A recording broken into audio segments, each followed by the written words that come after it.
Hey guys, it's Lex. So this is my response to the Pogner article. In this article, he basically introduces the ideas of discourse communities and communities of practice.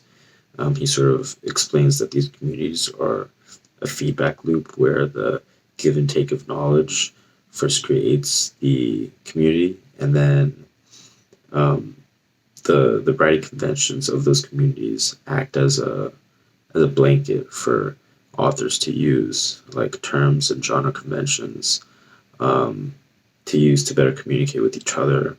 And in this way, the community maintains itself. And we have these communities everywhere we are, like in classes, clubs, teams, whether we're talking professors or administrators or our peers. Um, like we don't really think about it, but like the way we talk to professors is definitely different than the way we talk to, let's say, our peers or our family or something like that. So that was really interesting. He also talked about the differences between discourse communities and communities of practice.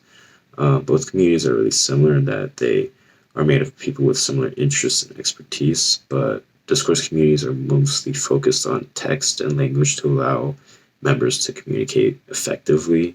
Um, and communities of practice are focused more on values and practices rather than knowledge, but they're both knowledge exchange based. An example of a community of practice that I had was actually on my last co-op. I was working with a lot of contractors, subcontractors, and zone managers. I had to email them a lot. I had these order forms that I had to send out to contractors for them to build. So I actually had to learn a lot about how to communicate with them effectively so that they understood me and I understood them. So doing this co-op really changed the way I perceive construction and how I communicate with people in the engineering field. And there are definitely usages of phrases that I learned on this co-op that I think can help me better communicate with my coworkers in the future if I do go into the technical field. Yeah, that's my response.